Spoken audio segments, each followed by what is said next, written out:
BQ prime Hindi के दर्शकों को मेरा नमस्कार। मेरा नाम नीरज शाह है। मैं बीक्यू प्राइम का एग्जीक्यूटिव एडिटर हूं और बीक्यू प्राइम हिंदी के लॉन्च के अवसर पे हम मार्केट के दिग्गजों से बात करने की कोशिश कर रहे हैं। इसी प्रयास में आज हमारे साथ जुड़ रही हैं फर्स्ट ग्लोबल की Devina Mehra ji. Devina, thank you so much BQ prime Hindi के लॉन्च के अवसर पर हमारे साथ बात करने के लिए। शुक्रिया Neeraj. Seriously it's a pleasure आपके साथ बात कर रहे हैं। दिवीना, हमें बताएं कि आप मार्केट्स को जनरली कैसे अप्रोच करती हैं इन्वेस्टिंग के लिए, और दिसंबर के महीने में, क्योंकि हम 2022 का साल एंड कर रहे हैं और हम 2023 को देखने की कोशिश कर रहे हैं, आपको करंट लैंडस्केप कैसा लगता है भारतीय मार्केट्स के लिए? एक चीज नीरज, इस वर्ष के शुरू से, बल्कि मैं कहूंगी 2021 से ही मैं ये कह रही थी कि भारत के बाजार आउट परफॉर्म करेंगे अगर आप अंतर्राष्ट्रीय बाजारों के बनस्पत देखें तो। और उसका कारण ये था कि बहुत लंबे समय से भारत के बाजार अंडर परफॉर्म कर रहे थे। एक पूरा दशक था 2010 से 20 तक का, जब भारत के बाजार अंतर्राष्ट्रीय बाजारों से अंडर परफॉर्म कर रहे थे, और जो एक वो पूरा दशक था जब भारतीय इक्विटी मार्केट्स में आपको रिटर्न खाली 8.5% के करीब कंपाउंडेड मिला था। और उस समय अगर आपको याद हो तो फिक्स डिपॉजिट की दरें भी 8% के लगभग थी। तो जरूर। जो एक लॉन्ग टर्म हम लोग समझते हैं कि इक्विटी बाजारों से 15-16% मिलना चाहिए रिटर्न, उससे हम बहुत दूर थे। तो वो एक बार जब बाजार 2020 से चलना शुरू हुआ और 2021 में ऐसी स्थिति में आया कि बहुत वर्षों के बाद आउट परफॉर्मिंग मार्केट रहा, तो ये मुझे बहुत स्पष्ट था कि ये जो ट्रेंड है ये कुछ समय चलेगा। और वही अभी इस वर्ष आपने देखा कि वो भारत कुछ 40-42 मार्केट में पहले 9 महीने में मैंने देखा था नंबर 8 पे था। जबकि वैसे डॉलर टर्म्स में फिर भी गिरा था थोड़ा, लेकिन हाँ फिर जी। भी बाकी बाजारों के बनस्पत बहुत अच्छा किया था। और वो आउट परफॉर्मेंस का ट्रेंड अभी भी चलता ही नजर आ रहा है। तो अभी मुझे कोई बहुत बड़ा रिस्क क्रैश का नहीं नजर आ रहा भारतीय बाजारों में। ये अभी फिलहाल की स्थिति है। हाँ जी। अब देवीना जी, एक 2022 का वर्ष देखें अगर, तो हेडलाइन नंबर्स पे भारत की मार्केट ने बहुत ज्यादा रिटर्न नहीं दिए हैं। और हमें एक ये सेंटिमेंट में, हम जो एक म्यूचुअल फंड शो करते हैं या फिर म्यूचुअल फंड फ्लोज देखें, तो एसआईपी के नंबर्स आंकड़े एकदम ठीक हैं, लेकिन बाकी लमसम इन्वेस्टिंग में वगैरह में और सेंटिमेंट में थोड़ी घटौती आई है। आई थिंक रिटेल इन्वेस्टर को पिंच कर रहा होगा कि भाई 12 महीने से या 8-10 महीने से 11 महीने से कुछ रिटर्न्स बने नहीं हैं। नेट टू नेट अक्टूबर से ले ले तो रिटर्न्स बने ही नहीं है। तो इस माहौल में आपको क्या लगता है कि रिटेल इन्वेस्टर को क्या करना चाहिए? मैं मानता हूं कि हर एक इन्वेस्टर अपने सिचुएशन के हिसाब से करेगा, लेकिन ब्रॉडली अगर एक एवरेज एडवाइस देना देना पड़े तो आप कैसे एडवाइस करेंगे? देखिए, एक चीज है कि सेंटिमेंट जो है, आपने सेंटिमेंट का नाम लिया, तो अगर आप रिसर्च देखें, और ये मैं मतलब ब्रोकर की रिसर्च नहीं बोल रही हूँ, मैं ये बोल रही हूँ जो आप एकेडमिक रिसर्च देखें, जो यूनिवर्सिटीज की रिसर्च देखें, तो ये एक चीज स्पष्ट है। और ये एक एक देश या एक बाजार की बात नहीं है। ये स्टडीज मैंने देखी हैं बहुत सारे बाजारों में, अमेरिका तो है ही, पर पोर्चुगल, ब्राजील, बहुत सारे और बाजारों में एक ही चीज उभर के आती है कि जब सेंटिमेंट खराब होता है तो उसके बाद की जो जो वर्ष होता है उसमें आपको औसत से ज्यादा रिटर्न मिलते हैं। जब सेंटिमेंट बहुत अच्छा होता है तो अगले वर्ष रिटर्न औसत से कम होते हैं। कम तो आप, होता है। अगर आपको सेंटिमेंट ही इस्तेमाल करना है तो उसको आप कॉन्ट्रा इंडिकेटर या उल्टी तरह से देखिए कि जब सेंटिमेंट अच्छा है तब आप मार्केट से निकल जाइए, और जब सेंटिमेंट खराब है तब मार्केट में आ जाइए। नहीं और मैं, इसका कारण, हाँ जी, सॉरी। हाँ, तो इसका यही, ये एक बात है। तो इसलिए जो एक और हम लोगों ने पिछला डेटा देखा था, तो ये देखा था कि जो आप सेंसेक्स जब से शुरू हुआ है वहां से अब तक अगर आपने 100 रुपए तब लगाए होते तो 40-42 सालों में वो 44,000 हो हाँ जी। जाते। हाँ जी। लेकिन आपने अगर मार्केट के केवल 10 दिन, जो 10 सबसे अच्छे दिन थे ये 40 सालों में, वो अगर मिस कर दिए होते तो वो 44,000 15,000 हो जाता, 2/3 आपका रिटर्न निकल जाता। अगर आप 30 दिन मिस कर देते, जो कि केवल साल में 1 दिन भी नहीं है औसतन, तो फिर आपका 90% रिटर्न निकल जाता, वो 44,000 3,900 रह जाता।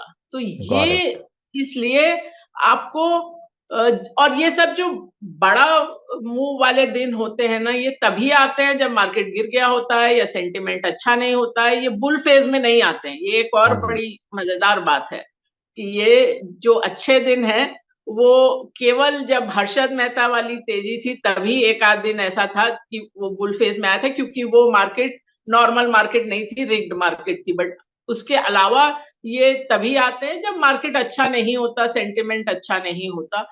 तो अभी फ़िलहाल जो आपने प्रश्न पूछा था, उस हिसाब से मेरे हिसाब से जो भी आपका इक्विटी एलोकेशन है, आपको मार्केट में डाल देना चाहिए, एक साथ में नहीं तो 2-3 महीने में। आप ज गॉट इट। जो म्यूचुअल फंड इन्फ्लोज़ की बात की, उसमें भी आप देखिए तो अगर आप लॉन्ग टर्म डेटा देखें तो वो जब मार्केट चल जाता है, जब पीक के करीब होता है, तब म्यूचुअल फंड में इन्वेस्टमेंट ज़्यादा होता है। हाँ जी। तो वो ह वही होता है कि सब लोग सोचते हैं कि जब चीज़ें स्पष्ट हो जाएँगी, जब मार्केट चलेगा तब हम आएँगे, वो आप मिस कर जाते हैं बड़ा मूव, और फिर जब वो मूव खत्म होने लगता है, तब आप उसमें घुसते हैं और उसके बाद फिर से नीचे आ जाता है बाज़ार। तो वो अब देखें तो म्यूचुअल फंड फ्लोज़ में भी आपको वही गॉट इट। पैटर्न नज़र आएगा।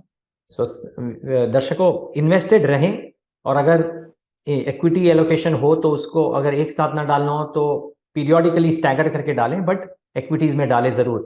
देवीना जी, एक सवाल पूछना चाहूंगा। क्या ये भारत का दूसरे देशों के साथ ये एफटीए को लेके काफी चर्चा था नवंबर महीने में, और ऑस्ट्रेलिया के साथ हो गया, गल्फ कंट्रीज के साथ होने की संभावना, यूके के साथ होने के तत्पर है, और बाकी एक दो और भी हुए हैं। इससे इम्पैक्ट क्या लगता है आपको, और ये इक्विटी इन्वेस्टर इन सब का कोई फायदा ले सकता है क्या? ये तो देखना पड़ेगा कि कितना इसका इम्पैक्ट आता है, कितना इसका असर आता है। अभी फ़िलहाल तो अगर आप निर्यात या एक्सपोर्ट्स को देखें तो नंबर बहुत अच्छे नहीं हैं अभी। हम्म। आप पेट्रोलियम को निकाल के भी देखें तो भी गुड्स एक्सपोर्ट्स हम लोग के अच्छे नहीं चल रहे हैं, और ये जो इश्यू है वो काफ़ी समय से चल रहा है। तो एग्रीमेंट साइन करना तो एक बात है, लेकिन देखना पड़ेगा कि उसका ज़मीनी स्तर पर क्या असर होता है। अ, अगर कोई स्पेसिफिक सेक्टर या कंपनी है जो इसका लाभ लेगी तो वो अलग चीज़ है, पर अभी पूरे मार्केट पर इसका क्या असर पड़ेगा या कोई खास विशेष असर पड़ेगा भी या नहीं, वो अभी कहना इस स्टेज पर मुश्किल है। मुश्किल है। ओके। देवीना जी, आखिरी दो सवाल। एक बैंक्स पे है, और मैं बैंक्स इसलिए पूछ रहा हूं क्योंकि हम जिससे भी बात कर रहे हैं लास्ट एक सवा दो डेढ़ महीने से, सब लोग यही बोल रहे हैं कि बैंक्स में निवेश करना चाहिए, बैंक्स की अर्निंग्स अच्छी होगी, और ये कि ये 2-3 महीने का खेल नहीं है, ये थोड़े सालों तक बैंक्स के लिए अच्छा होगा, क्योंकि बैंक्स की बैलेंस शीट वगैरह सब अच्छी है, प्रिस्टीन है, कोई प्रॉब्लम नहीं है, और मुनाफा अच्छा होगा। आपको क्या लगता है, ये बैंक्स में ये पॉसिबल है, और क्या ये शॉर्ट टर्म टैक्टिकल प्ले है, या आपको भी लगता है कि बैंक्स कुछ सालों के लिए अच्छा प्ले है, भारतीय बैंक्स? देखिए, बैंकिंग ऐसा सेक्टर है जो मुझे शायद ही कभी अच्छा लगता है। तो अच्छा, ओके। बहुत समय तक तो हमारे पोर्टफोलियो में बहुत ही कम उसका वेटेज था। ख़ास करके अगर आप देखें तो इंडेक्स में इतना बड़ा वेट है, तो उसके सामने हमारा वेट तो बहुत ही कम था। और हाँ। वो ठीक ही रहा भी, क्योंकि 2020 में अगर आप देखें तो बैंकिंग ही अकेला सेक्टर था जो साल भर में नेगेटिव में रहा। 2021 में नेगेटिव नहीं था, लेकिन बाज़ार मेरे ख़्याल 22% चला और निफ्टी 11% कुछ इस तरह का आंकड़ा था। तो अब बहुत समय के बाद वो उतना अंडर परफॉर्मेंस से निकला है, तो अब पहली बार हमारे पोर्टफोलियोज़, हमारे पीएमएस स्कीम में भी बैंकिंग का वेटेज अ अ, इंडेक्स के आस-पास पहुँच गया है। ओवरवेट तो नहीं होगा, बट उसके आस-पास है।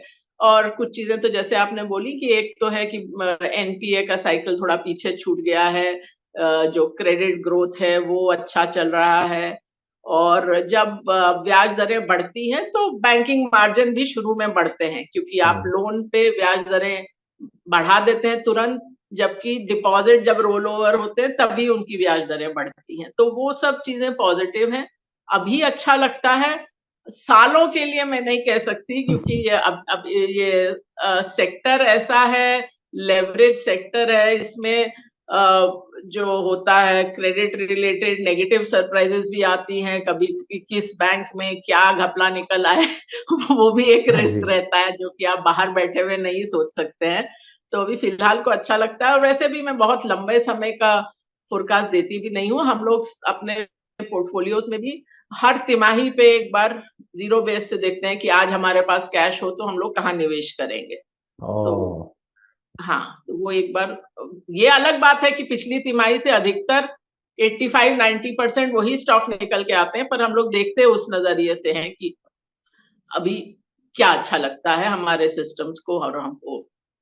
दर्शकों, ये एक बड़ी अच्छी रणनीति हो सकती है, और तजुर्बे के साथ देवीना जी बोल रही हैं, तो मे भी शायद आप भी अपने पोर्टफोलियोज में ये स्ट्रैटेजी अपना सकते हैं। देवीना जी, एक आखिरी सवाल। काफी रिटेल इन्वेस्टर्स के पैसे डिफेंस सेक्टर में लग रहे हैं, और ये भी हमें एनेक्डोटल एविडेंस से बोल रहा हूँ, जो हमें मैसेजेस आते हैं, जो हमारे इंटरव्यूज डिफेंस के होते हैं, उसमें जो व्यूअरशिप होती है, उस हिसाब से लगता है कि डिफेंस में काफी इंटरेस्ट है। ये सेक्टर ने कई बार, जैसे वो इंग्लिश में कहते हैं कि फॉल्स स्टार्ट्स दिए हैं, और बाद में वापस एकदम अंडर परफॉर्मेंस में चले जाता है। क्या इस बार आपको लगता है कि डिफेंस सेक्टर कुछ अलग कमाल कर दिखाएगा? हमारे कुछ कंपनियों में तो निवेश है उसमें, ओके। तो अभी देख रहे हैं, मतलब ऐसा कोई बहुत ही ज्यादा, एक तो वैसे भी हमारी जो सोचने का ढंग है, हम लोग किसी भी सेक्टर में बहुत ज्यादा ओवरवेट नहीं होते हैं, बहुत ज्यादा एक ही सेक्टर में पैसा नहीं लगाते हैं। डाइवर्सिफाइड सेक्टर्स और डाइवर्सिफाइड पोर्टफोलियो, मतलब हम 50 कंपनी तो होती है हमारे पोर्टफोलियो में, हम लोग कोई 12-15 कंपनी वाले पोर्टफोलियो नहीं चलाते हैं, जी। बिकॉज उसी से आपका रिस्क कुछ हद तक कम रहता है। तो अगर आप डिफेंस से थोड़ा बियॉन्ड जाएं, तो आप पूरा कैपिटल गुड्स और इंडस्ट्रियल मशीनरी सेक्टर को भी देखें, जो हम लोग को पिछले साल भर से अच्छा लगता है। अब अभी फिलहाल तक भी अच्छा लगता है। उसने पिछले साल भर में बहुत रिटर्न दिए, कई कंपनियां, कई स्टॉक तो 2 गुना 4 गुना भी हो गए हैं, पर उसमें अभी भी कई अपॉर्चुनिटी मौके नजर आते हैं। और डिफेंस में भी जैसे मैंने कहा 2-3 स्टॉक होंगे, पर बहुत आउटसाइज बेट नहीं है। और आउटसाइज बेट्स देवीना जी ने कहा वो वैसे भी नहीं लेती हैं, और उनका ये अप्रोच रहा है, जिसकी वजह से उन्होंने काफी हद तक और काफी समय के लिए कंसिस्टेंटली आउट परफॉर्म किया है दर्शकों। और ये एक सोचने वाली बात है, एक अच्छी स्ट्रैटेजी आप बना सकते हैं इस इंटरव्यू को सुन के। देवीना जी, ये लॉन्च अवसर पे हमारे साथ बात करने के लिए बहुत बहुत धन्यवाद।